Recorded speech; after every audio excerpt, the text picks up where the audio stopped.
मंदिर में अगर दिया लगाने जा रहे हो, बाती लगाई है आपने मंदिर के अंदर, तो कुछ देर बैठिए, कुछ देर स्मरण करिए। हमारे यहां तो यहां तक कहा गया है कि किसी मुर्दे को अगर जलाया भी जाता है तो कपाल क्रिया तक रुकना पड़ता है कि थोड़ा रुकिए, कोई पीछे से आकर कुछ कर ना जाए। दीप जलाएं, थोड़ी देर रुकिए। और दीप का भी नियम है महाराज, दीप का भी नियम है। दिए में जो फूल बत्ती लगती है, गोल बत्ती लगती है, गोल वाली, ये बत्ती हमेशा कोई विष्णु भगवान की पूजन कर रहे हो, शिव जी की पूजन कर रहे हो, कोई अन्य देवता का अगर आप स्मरण कर रहे हो तो गोल बत्ती लगाई जाती है। भगवान के मंदिर में पूजन कर रहे हो तो गोल बत्ती लगाएं। लंबी बत्ती, लंबी वाली जो बत्ती होती है, लक्ष्मी की पूजन में, देवी पूजन में, जितनी भी माताओं की आप पूजन करोगे, जितनी भी देवियों का आप स्मरण करोगे, उसमें लंबी बत्ती का प्रमाण है। पितरों की पूजन में लंबी बत्ती का प्रमाण है। पितरों को कभी गोल बत्ती नहीं लगती। आप मटके के पास में, परिंदे के पास में, जल के पात्र के पास में कोई भी अगर दिया लगाएंगे तो वहां गोल बत्ती रखकर लगाएंगे तो घर में लक्ष्मी नहीं टिकेगी।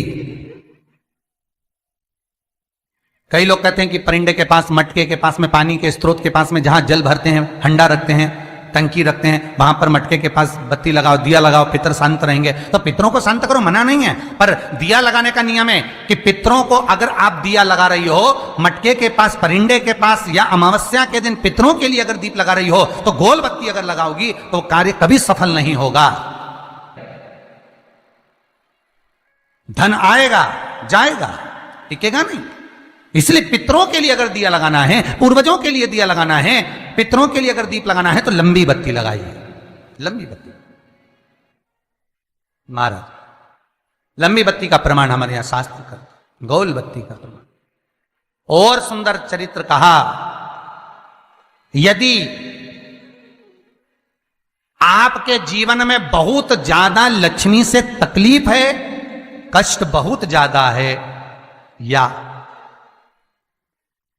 इसलिए शायद कहा जाता है कि भगवान को सर्वश्रेष्ठ कौन सा चंदन अच्छा लगता है। आपको पहले भी कथा में कहा, आगरा की कथा अगर किसने सुनी होगी तो उसमें वर्णन किया। भगवान को सर्वश्रेष्ठ चंदन कौन सा, भगवान को सर्वश्रेष्ठ चंदन कौन सा प्रिय है, वो कौन सा चंदन है जो भगवान विष्णु को लगाएं, राम को लगाएं, कृष्ण को लगाएं, वो कौन सा चंदन है जो श्री हरि को लगाया जाए। तो जीते जी भगवान विष्णु एक बार गले लगाते हैं, उसको कहते हैं हरि चंदन। कौन सा चंदन है? हरि चंदन। हरि चंदन बाजार में नहीं मिलेगा, हरि चंदन आपको बनाना पड़ेगा। कैसे बनाना है? तुलसी जब सूख जाए उसकी जड़ को निकाल लिया जाए, वो जड़ को पानी में धो लिया जाए, धोने के बाद उसको सिलबट्टे पर, पत्थर पर घिसा जाए और घिस कर उसमें थोड़ा सा कुंकू, रोली डालकर तैयार कर कर जो भगवान विष्णु के मस्तक पर, कृष्ण राम के मस्तक पर लगा देते हैं और उसकी एक बिंदी अपने हृदय पे लगा लेते हैं। जीते जी भगवान एक बार उसको गले लगाते ही हैं। हरि चंदन प्रियता। जैसे शिव महापुराण में रुद्र चंदन का भाव है, शिव महापुराण में रुद्र चंदन का प्रमाण दिया जाता है। अगर आपने लिंग पुराण पढ़ी हो तो उसका 5वां स्कंद अवश्य पढ़िएगा महाराज। और शिव महापुराण अगर पढ़ रहे हो तो उसका कुमार खंड पढ़िएगा, जिसमें रुद्र चंदन का प्रमाण है। रुद्र चंदन कैसा, रुद्र चंदन का प्रमाण कैसा? तो महाराज कहा, चंदन घिसकर, पीला चंदन घिसकर उस चंदन को 3 मुखी रुद्राक्ष पर लपेट लिया जाता है। 3 मुखी रुद्राक्ष पर उस चंदन को लपेटा जाता है। लपेटोगे उसके बाद उसको ऐसा गोल करोगे तो एकदम चिकना हो जाएगा, एकदम चिकना, ठीक है, एकदम चिकना हो जाएगा। और उस चंदन को आप शिवरात्रि के दिन, और कोई से भी महीने की शिवरात्रि, किसी भी महीने की हो, सब फलदायी होती है। अगर आप पंचांग में देखेंगे तो शिवरात्रि लिखी हुई आती है, हर महीने शिवरात्रि पड़ती है। किसी भी महीने की शिवरात्रि पर रुद्र चंदन, अर्थात जो चंदन का आपने 3 मुखी रुद्राक्ष में लेपन करा है, उसका गोला बनाया है, वो चंदन अच्छा मोटा मोटा कर लेना, अच्छा बढ़िया, ऐसा नहीं कि थोड़ा बहुत ही लगाओ, पूरा रुद्राक्ष दिखना नहीं चाहिए, पूरा लपेट कर उसको शंकर के शिवलिंग पर ले जाकर रख दीजिए और फिर धीरे धीरे शंकर भगवान का जल अभिषेक करना प्रारंभ कर दीजिए। वो चंदन पूरा धीरे धीरे शंकर के शिवलिंग पर डलना चाहिए। शंकर के मूल मंत्र श्री शिवाय नमस्तुभ्यम का जाप करिए। यह कहलाता है रुद्र चंदन। इस चंदन के अभिषेक से महाराज जो काम नहीं होता आप कर कर उस कार्य को प्राप्त कर सकते हो, सिद्ध कर सकते हो। रुद्र चंदन, हरि चंदन, रुद्र चंदन, ये वो चंदन है जो जीवन का सुख प्रदान करने वाले, हरि तत्व देने।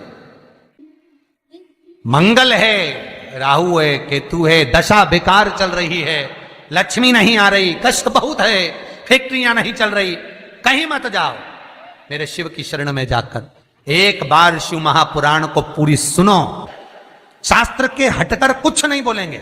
जो शास्त्र सम्मत है स्कंद पुराण में, विष्णु पुराण में, नर्मदा पुराण में, लिंग पुराण में, शिव महापुराण में, भविष्य पुराण में जितनी जितनी बातें लिखी होती है उसको छाट छाट कर लेकर आते हैं, आपको बता देते हैं कि आप ये कर लो, उससे फायदा मिल जाएगा। कोई ज्योतिषी नहीं, कोई कुछ नहीं, बस केवल भजन करो, शंकर का अनुमोदन करो और विश्वास रखो शंकर पर, तो किसी को 1 रुपया देने की जरूरत नहीं पड़ेगी। भजन करो, विश्वास शंकर पर रखना, जन्म मरण और परण वो देगा, सुख वो देगा, समृद्धि वो देगा।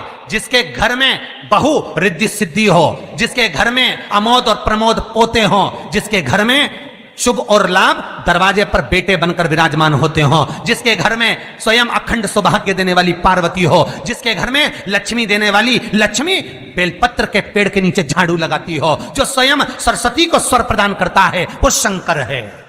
जब सब कुछ उसके पास में है, कुबेर का खजाना वो चोर को दे देता है, जब सर्वस्वता उसके पास है, तो आप इधर उधर डोलते क्यों हो? क्यों डोलो? उस पर विश्वास रखो। वो शंभु, वो शंकर, वो त्रिकालदर्शी, वो कैलाशी, वो अविनाशी सुख देगा, आनंद देगा। पाने का तरीका केवल उसको रिझाओ। जो मंदिर आपसे दूर हो, जिस मंदिर में कोई नहीं जाता, जिस मंदिर में कोई दिया तक नहीं लगाता, उस मंदिर में तुम जाओ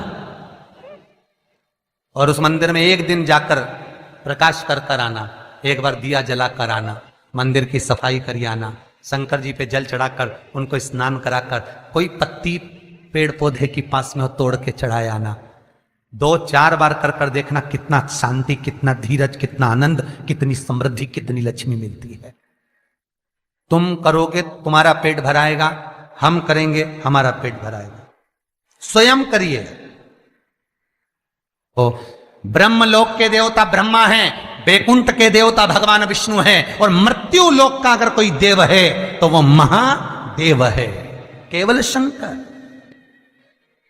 केवल शिव, मृत्यु लोक का देव।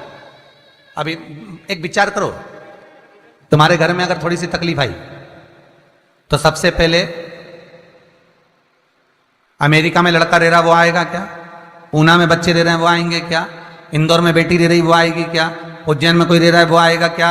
सबसे पहले वो आएगा जो तुम्हारे घर के पास होगा या घर के करीब में होगा, बिल्कुल लगा हुआ होगा या घर में होगा। अब आप कहां रहते हो? जितने लोग कथा सुन रहे हैं सही बताना, कहां रहते हो? पृथ्वी पर मृत्यु लोक में रहते हो। और पुकार किसको रहे हो? ब्रह्मलोक में। पुकार किसको रहे हो? बैकुंठ लोक में। पुकार किसको रहे हो? इंद्रलोक में। और जो घर के घर में रह रहा है, जो तुम्हारे पास में रह रहा है, जो मृत्यु लोक में रह रहा है, उसको तो बुला ही नहीं रहा। कई लोग कहते हैं मृत्यु लोक। कई लोगों की आदत है पड़ोसन को तो खूब चाय पिलाएंगे, पड़ोसन की काकी के तो